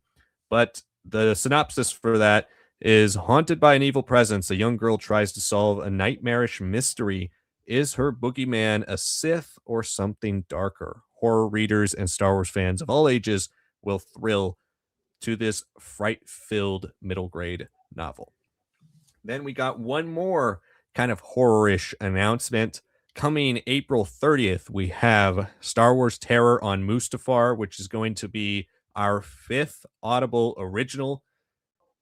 Terror on Mustafar will kind of tie into what Kevin Scott, who is writing this, has been doing with the comics, where he's been focusing a lot on Vader's castle and all that type of stuff. But being an Audible original, I would imagine the reading level is a little bit younger as well. They've mostly been focusing on a slightly younger demographic for these, but there have been some pretty good ones. The synopsis for this one is: Imperial cadets are in awe of the Empire's mightiest warrior, Darth Vader, Dark Lord of the Sith. But when a few young cadets find themselves trapped on the lava filled planet of Mustafar and in the shadow of Vader's castle, they will soon discover that the Empire is not what it seems. Now they must work together to escape from an evil scientist, his horrendous experiments, and the fearsome Darth Vader. Again, that is coming out April 30th. So, Sonic, you hear these new announcements. Obviously, not all of them are really geared towards our specific reading level, but we have, read quite a few of the younger books for Star Wars as well. Which ones excite you the most, and are you interested in really any of them at all? Yeah, I mean, I can see your point about the middle grade book for Kirsten White and the genre series that they're kind of kickstarting here. But I think it could be good. I mean, I definitely read some really twisted horror books in middle school. They weren't Goosebumps. The Goosebumps, I think, is closer to a junior novel these days. Um, I'm just blanking on the names of the series, but there was like one. It'll come back Was to it me. R.L. I'll look it Stein up. also? No, it might have been. It wasn't R.L. Stein. I think it was some other people too. Um, I don't know. They were pretty dark. Even looking back at it, I'm like, I'm not sure I should have been reading this at 12. But there were things that were like about like peeling skin back and blood and like crazy fantastical changes happening, right? Um, but yeah, I read those in middle school. Maybe I read a little ahead of my age, but it was still it's tough stuff. And I don't think we necessarily have to dismiss it. Hopefully, this is like a test of courage where it was like shocking, like, oh wow, this is like a very strong middle school book that pushes on YA. Maybe this is what we hope out of Kirsten White, that she can do that. Because I enjoyed Padawan. I think everything with the character stuff is good. It was just the planet itself and the whole chase that was going on there to lead Obi-Wan on this High Republic inspired mission wasn't the most fulfilling, or they weren't the most fulfilling cast of characters. But I know I have some hope there. This is no surprise hearing Kevin Scott working on something Mustafar and Darth Vader related, obviously, but I have been pretty impressed by the quality of these Audible stories and books, so I'm hoping for the best there. I still haven't read Jaws of Jakku, but I definitely enjoyed the 2 High Republic tie-ins that we got that were really important to getting the Drengir back into Phase 3, so if you missed that and you've read everything, but you're like, "Wow, how did the Drengir just randomly show up and Into the Light?" Like, this is how, through these Jakku not Jakku, these Audible stories, so yeah, I'm pretty excited there, but I would put that behind Kirsten White just because I think I still have a little bit more hope there on what'll come out of that. But yeah, sorry, what was the 3rd one? I'm just blanking on that The there. Mandalorian and Grogu adaptation. Yeah, that's the right place to put it because it's an adaptation. We didn't get the adult novelization, which I think would have been really interesting if we got into Din Djarin's headspace, but John and Dave have been so controlling of the Mandoverse as a whole, and not just those 2 with their characters in Din and Grogu, but even stuff with Ahsoka, even stuff outside. So yeah, I'm hoping, I'm hoping it's good, right? I like novelizations. I just have never really put a lot of stock into any Star Wars novelization ever. So anything junior related or young reader, or middle school, I'm obviously not going to read it when I can see the more complete version of it from the original creators in a streaming app on TV. Even some, hopefully, we get to see some episodes released in theaters as a hype and lead up to the movie itself, right? I'd love to see the season 2 premiere put up in theaters, right? That's the one that's definitely made for movies, theaters, and that could be a little fun surprise mystery ticket or something. But yeah, that's how I would rank it. Nothing super exciting. Obviously, I still want something big after Outlaws Low Red Moon, but the one about the romance that's still seemingly in the running to be the number 2 book, or maybe even the number 1 book. But we'll see. It does really seem like this is a shifting year, and they just wanted to have one big splash here on the TV side with Ahsoka, which hopefully that's still targeting towards 2026. and for the movie side to really say, like, you know, we're in the process of turning things around there. Here's a movie that can jumpstart both the movies and the TV shows, and we can decide which route works best. Yeah, I think ultimately, when it comes to the horror book, the title, we don't have a title yet. When the title gets revealed, that might play a little bit more. The Star Wars has had a good history with junior novels slash, middle grade horror. I really did like Galaxy of Fear. It's a fun series for what it is. It's a fun series. I think it's just disappointing to go from the announcement of a horror of a genre initiative and then to give romance, which has already had a big spotlight in Star Wars canon with Lost Stars, with The Crash of Fate, with Temptation of the Force. We've already seen a lot of Star Wars romance books done in canon, and yet we get no horror books in canon and haven't had a horror book since, I believe, 2011 with Red Harvest, and we've only had two Star Wars horror novels ever. So if this is it for that horror listing, it could be the best Star Wars middle grade book ever, and I'll still be disappointed. So, but I will be reading it. I don't usually read the chapter books when they come out, unless I've caught up on everything else I want to read. Outside of High Republic, that was the only time I really went all in on the new release canon chapter books. So I think I will probably read this one, but outside of my interest there, I'm concerned we don't get more. But I think we will. I think we will because I don't know why you'd announce this whole genre initiative if you weren't going to do, a book of all the genres you listed. And I don't really count the kids' books as doing one of those. So we will see. But I'm actually pretty interested in Terror on Mustafar. I mean, the plot synopsis to me doesn't sound that interesting. The cover and just the idea that it's on Mustafar and the idea that it's written by Kevin Scott are the most intriguing things about it to me. But this is out in concept, probably the second most interesting one they've released from the Audible originals. I had kind of no interest in the High Republic ones when they announced them, and I thought they were fine. They didn't do anything for me personally, but the Padawans, I think it was Padawan's Price, the one with Obi-Wan and Anakin, I found surprisingly fun. Like it was surprisingly endearing, a nice little adaptation of kind of a racer revenge for canon.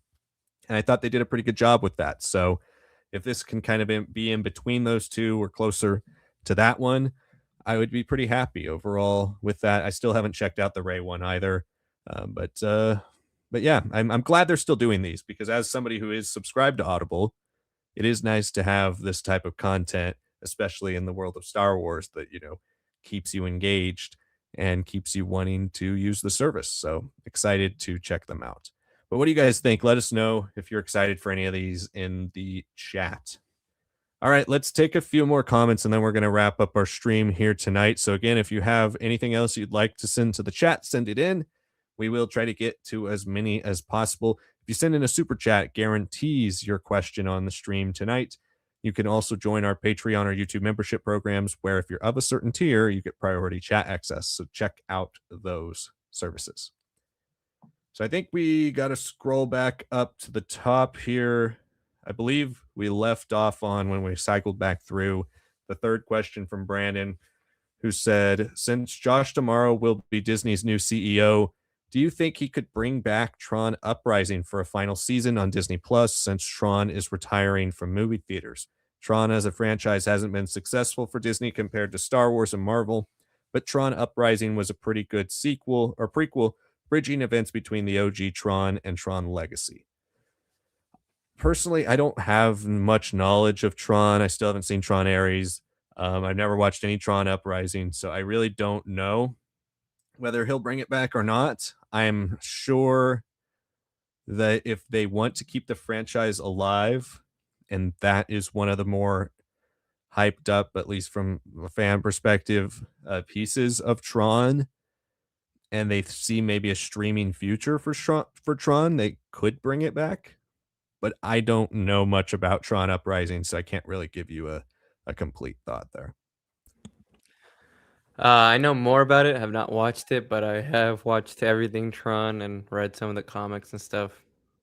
I'd like if it continued or like some sort of adaptation, but we know for all in every single way that you can consider it, it's a failure, right? Like, um, I think the best way of putting it is that everything that happens in the story ultimately fails because legacy still plays out. Rinsler is Tron, spoiler alert, right? Like everything about this has these side characters that seemingly could become bigger, and then obviously with Legacy's own failure at the box office, not really pushing past expectations Disney had, and with how much that was marketed to, and how much they put in the visuals, Daft Punk and everything. Yeah, I think Uprising always had a strong challenge against it, and frankly, it's got an art style which I think you don't really appreciate as much as a kid on, like, a Disney XD. It's something you appreciate for, like, a little bit more of its art deco and a little bit more of its longer faces and all that much later, right? So, I think now that's why it has a lot of love for it. It's for its art style. Obviously, it had a very good storytelling, but no, financially, it never makes sense to bring back a TV show unless it's performing big, big numbers for them, and Uprising never did that big back then, and it had too much of an all-star cast too. It had, like, Aaron Paul and a bunch of other people show up as characters, and it's just financially just irresponsible to come back and be like, "We're gonna do this," unless it's a one and done, unless we have, like, a Tron movie attached to it, and we don't because Ares was not even exactly a sequel, it was like a parallel sequel to the original Tron. So, short story long story short, no. I'd like to see the franchise get another chance in theaters to wrap up everything or a big budget miniseries or something. But right now, I think things are kind of dead in the water. Brandon's next question was: do any of the previous Star Wars games like Republic Commando, The Force Unleashed, Jedi Knight, Dark Forces 2, and Revenge of the Sith become remakes with modern graphics? Remakes, I feel like the only one I could see actually getting a remake is Republic Commando, just because I think that would be the easiest to remake of all those, because all of them have systems that are kind of dated outside of that one. And that one's the most modern, I would say, in terms of its shooting and all that. Yeah, you'd still need some, obviously, to do some tweaks, but I think shooters have not changed too much over the last 20 years. So I think you could do a modern remake for Republic Commando. Force Unleashed, I think, is still the most popular of all those games. So you could see it, but I think that would bring too many questions on, oh, what's the future of Force Unleashed? Are they going to bring Star Killer in the canon? Are they going to do all that? So I think the best I mean, they've already done ports of it to Switch and PS4 and stuff like that. So I don't think you see too much beyond that for Force Unleashed. Dark Forces, I don't think has a chance, and unfortunately, I don't think Revenge of the Sith has a chance to movie tie-in game as fun as it is. I mean, maybe for the 25th anniversary if they wanted to go crazy, but I think you have a better shot at Revenge of the Sith finally getting a port to PS5, to Switch 2, to Xbox, to PC than you do a full remake, because that's the only one I believe of all these that hasn't gotten any type of port at all. Dark Forces 2, I don't think has been ported to consoles. So it'd be cool to see it ported to consoles, but it is on PC. All the other two have gotten PC and console ports already. So if I had to pick one, I don't think any of them will get remakes, but if I had to pick one, I think Republic Commando would probably be the most likely. I almost want to say Dark Forces 2, just because we got a Dark Forces remaster. And I do think there was some controversy around it. It's been too long to remember, but I don't think it sold super well. I think that's the big issue. Um, if it is something that they want to commit to, sure. But I don't think Kyle Katarn has the same super fans that are online as he does, in game stores and stuff. So that's a bit of a shame there, especially since Dark Forces to Dark Forces 2 is a huge shift. Like everything changes about the game style, about the storytelling, the literal POV of the game and everything. So a bit of a shame there. No to Force Unleashed. I'm happy for it to just be a port. Unless they bring back Starkiller and they do it because he's becoming canonized as like the Dark Apprentice of Vader or something, and he's very different power wise, a lot more closer to his novelization than what we see in the game. And if they promise to make 2 better into and conclude it with some sort of extension into 3, like a sort of like restored content mod like KOTOR 2 got or something, because 2 is just not good at all. Um, I would love, again, the Revenge of the Sith remaster. That is one of my favorite video games of all time. I think a remaster would be fun. None of these games are getting remakes, but I think a Revenge of the Sith remaster would be awesome to see. And for 2030, like you said, but probably not. I think it is probably Clone Commando, and I would think that's a game that deserves it because its controls are not the best. You make that a lot more up to date, and that heads-up display gameplay, the team taxes, everything becomes a lot better. I remember when we were playing on stream. It's all privated now, but oh man, it was just a struggle running through that game. And I know I was doing it with a non-Xbox controller at that point. But it just didn't really work smoothly. There were things about it, and then it's just such a short game. Honestly, that was the thing that was surprising to me about it. So something they can do, but I hope they do it as a proper remaster, fix the controls, and maybe add in a couple levels just to like pad out the beginning and the end portions, and then it'd be good to see. But if they do a remake of any game, it probably also would be that. But then you'd have to like consider Bad Batch and all these other definitions of how commandos have changed since then. Yeah, I think right now they're if we're gonna get a remake, they're focused on that KOTOR one. But who knows? That is a good point with the with Dark Forces remake. I think the only thing that keeps me away from that, besides that I think that's the least popular of those 4 games, is that Dark Forces 2 has all of the cheesy cutscenes. Do you like revoice cast and do animated cutscenes for all those? Do you do some type of throwback and like actually do live action cutscenes like they did back then and remake the live action? What would you do with that? Because I think that's a huge part of like a remake for that game is what do you do with the cutscenes? Because that's so much part of the DNA of that game are the cheesy live action cutscenes in that. So Yeah. it'd be interesting to see if they ever did that. But yeah, thanks for that question. I believe next we're probably going to have time for about 1 to 2 more. I think next was Nugget, who says, "In Ahsoka is Ahsoka 2026's only saving grace besides Maul for Star Wars. We barely have anything to look forward to besides Starfighter." Well, it is one of the only 4 things we have coming out this year.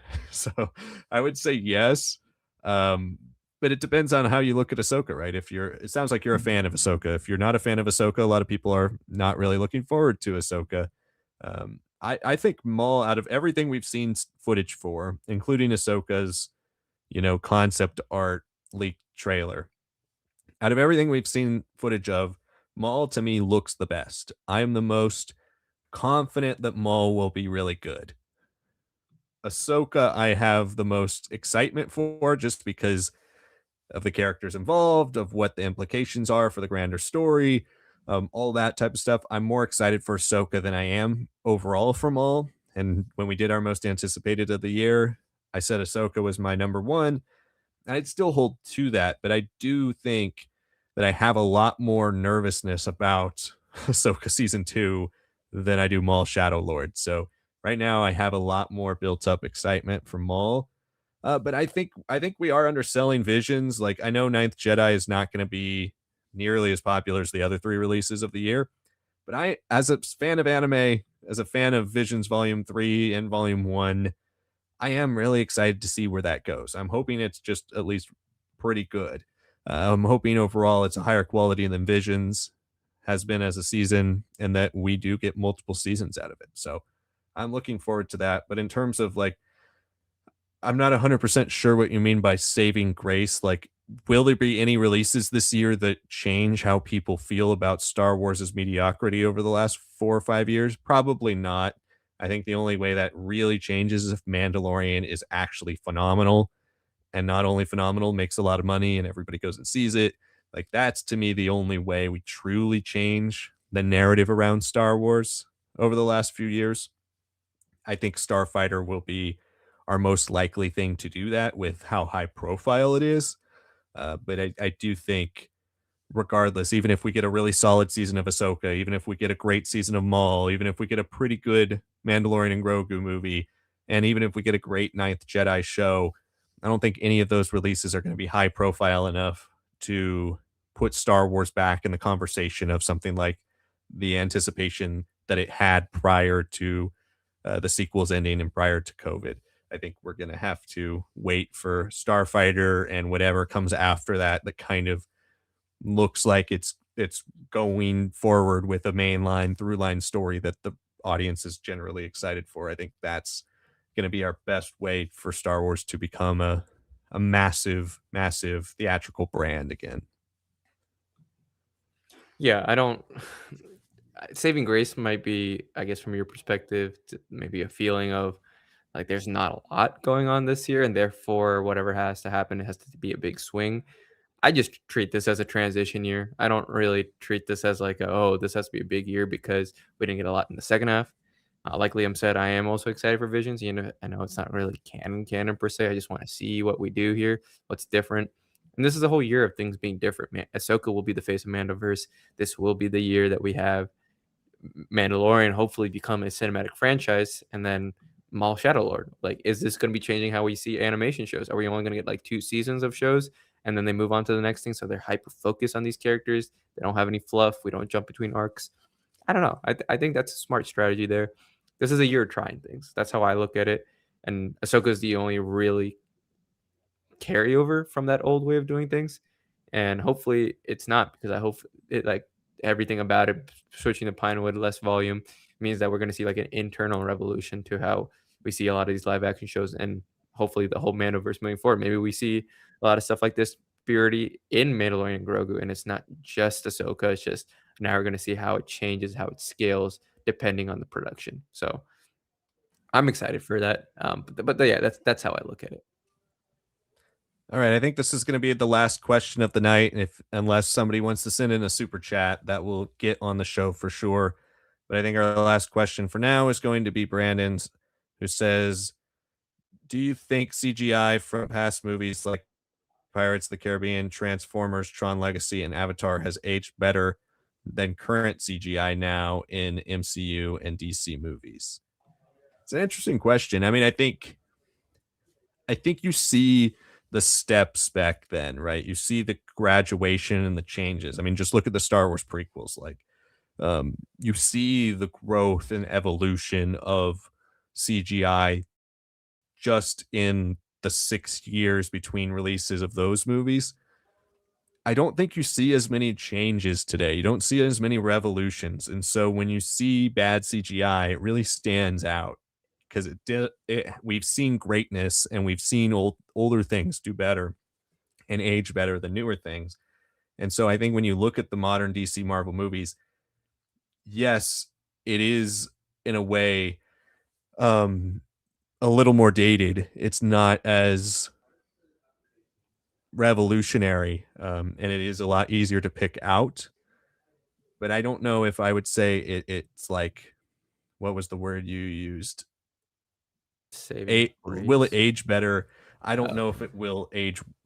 I don't think it'll age worse than old CGI. I think the older the CGI, the worse it is going to age. But I think the context of when it came out, excuse me, the context of when it came out will ultimately kind of play into how you remember it, right? When you see bad green screen from Doctor Strange or from Thor: Love and Thunder, it stands out to you as aging worse than bad green screen from Attack of the Clones, because Attack of the Clones is 23 years older. And that's where it is a slap in the face and really just kind of an indictment on the current state of what the standard is currently in Hollywood, the way they let these types of things go, and they don't put any type of real standards bearer on what it means to be great visuals in a movie. I mean, I just saw Send Help, and there's some really awful CGI in that movie, but it is a low budget horror movie.